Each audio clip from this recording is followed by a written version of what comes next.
మీ ఎలాంటి వ్యాపార ప్రకటనలకైనా వెంటనే మా ఛానల్ సంప్రదించండి.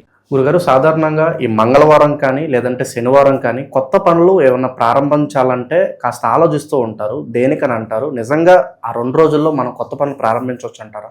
మనకేం చెప్తారంటే జ్యోతిష శాస్త్రంలో ఏదైనా పని ఉంటే ఆ యొక్క కారకత్వం అంటే ఆ పనికి సంబంధించిన గ్రహానికి సంబంధించిన బలం ఉండి చేస్తే కలిసి వస్తుంది, ఈజీగా పని అవుతుంది అని చెప్తారు.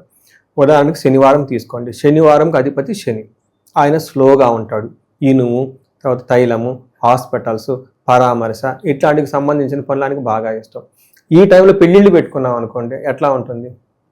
స్లోగా ఉంటుంది అనమాట. అందుకని అవాయిడ్ చేస్తాం. బట్ మనం ఎవరైనా చనిపోయి బాధపడుతుంటే ఫాస్ట్గా జంపు చేయం కదండి, స్లోగా ఉంటాం మార్నింగ్ అనమాట. అందుకని శనికి సంబంధించిన కారకత్వాలు ఆయన ఆ రోజు ఆయన అధిపతి కాబట్టి ఏదైనా పనులు చేస్తే స్లోగా ఉంటుంది, డిఫికల్టీస్తో రిజల్ట్ వస్తుందని చెప్పేసి ఆ రోజున అవాయిడ్ చేస్తారు. కానీ కొన్ని పనులు శనివారమే చేయాలని చెప్తారు. ఎలా ఉంది అంటే ఏవి చేయాలి ఏవి చేయకూడదు అనేది జనరల్గా జ్యోతిష శాస్త్రంలో పండితులకు వాళ్ళకి తెలుస్తుంది. కానీ నార్మల్ పీపుల్కి తెలియదు కదా. అందుకని శుభకార్యాలు అవన్నీ పెట్టినప్పుడు శనివారం ఎందుకు వదిలేసేయండి అని చెప్తారు. తర్వాత మంగళవారం అన్నారు. మంగళుడు వచ్చేటప్పుడు కుజుడు అండి, భూమిపుత్రుడు, రియల్ ఎస్టేట్ పర్సన్. ఆయన యొక్క అనుభవం ఉంటేనే మన రక్షణ ఉంటుందన్నమాట. దయాగుణం కలిగిన ప్లానెట్, మనందరికి దయ వస్తుంది, అయ్యో పాపం ఆ యొక్క చెంత రావాలంటే కుజుడు వల్లే వస్తుందంట. కానీ ఆయన సైన్యాధ్యక్షుడు, కోపం వచ్చేస్తుంది, గ్రీడీనెస్ ఎక్కువ. అయితే ఆయనకు ఉన్న తత్వం ఏంటంటే ముక్కోపి, విపరీతమైన కోపం, మంట, బర్న్ అవుతూ ఉంటాడనమాట. ఆయనకి ఆ మంగళవారం రోజు అధ్యక్షుడు ఆయన. ముక్కోపితో మనం ఎలా ఉంటాం చెప్పండి? మీ ఫ్రెండ్ ఎవరైనా బాగా విపరీతమైన మీ బాస్లో ముక్కోపు ఉన్నాడు అనమాట, అడిగినట్టు అక్కడ ఫైర్ అయిపోతుంటాం. అందుకని ఆ రోజు కనుక ఏదైనా పని చేస్తే ఆ ఈవెంట్లో ఏమవుతుంది, అగ్రెసివ్నెస్, విపరీతమైన కోపము, లేదంటే మానసిక ఒత్తిడి ఎక్కువ ఉండేసి అలుసుకోవటం, గొడవలు పడుతూ ఎక్కువ ఉంటారు. ఆ ప్రభావం ఉంటుంది. కాబట్టి పెళ్ళిళ్ళు ఆ రోజులో చేసామనుకోండి, అసలుకే మనకు తెలుసు ఇప్పుడు పెళ్ళి ఎలా ఉంటుంది. అందుకని అది పోయి ఆ టైంలో చేసుకున్నారనుకోండి ఏమవుతుంది, ట్రావెల్ చేస్తుంటాం. ట్రావెల్ చేసేదే నిజంగా మనకి కలిసి రావాలి, అంత ఈజీ కాదు కదండి. రకరకాల ఫుడ్ తినాలి, క్యూలో నుంచోవాలి, లేదంటే ఎక్కడికో పోతాం, అక్కడ వాళ్ళు ఎట్లుంటారు మనకు ఐడియా లేదు, టికెట్ అంతా బుక్ చేసుకుని రకరకాలు ఉంటుంది.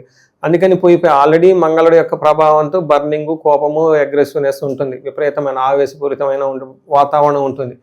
ఇట్లాంటి ప్లేస్లో మన వాడికి పోయాం అనుకోండి ఇంకా గొడవలు ఎక్కువైపోతాయని చెప్పేసి అవాయిడ్ చేస్తూ ఉంటారు. కానీ మంగళవారం చేయాల్సిన పనులు కొన్ని ఉంటాయి. మీకు అప్పులు ఇవ్వాలి, లేదంటే అప్పులు తీసుకోవాలి, ఇట్లాంటివి. ఎందుకంటే ఎన్నిసార్లు అడుగుతున్నా కానీ మీ మాట వినరు. మంగళవారం పోండి, మీలో ఉగ్రరూపం వచ్చేస్తుంది, కాళికామ్మవారు ఎంటర్ అయిపోతారు.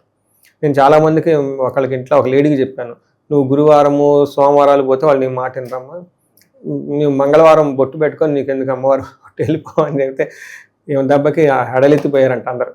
ఫీడ్బ్యాక్ ఇచ్చారు ఒకళ్ళు. అలా పెట్టి చేసుకోవాలి. కొన్ని పనులు ప్రతిరోజు అన్ని పనులు చేసుకోవచ్చండి. ఇంపార్టెంట్ పనులు చేసుకున్నప్పుడు అవి చూసుకుంటే బెటర్. అంటే వర్క్ ఫాస్ట్గా అవుతుంది.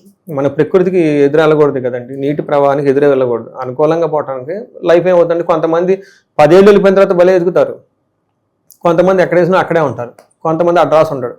ఎందుకంటే ఆ నేచర్ని పట్టుకోవాలన్నమాట. అందుకని ఇవన్నీ పెద్దవాళ్ళు పెట్టారు కాబట్టి, పెద్దవాళ్ళు వర్క్ ఏది పెట్టరు మంగళవారం చేయకూడదని, అందులో ఒక తత్వం ఉంది కాబట్టి అవాయిడ్ చేస్తే బెటర్.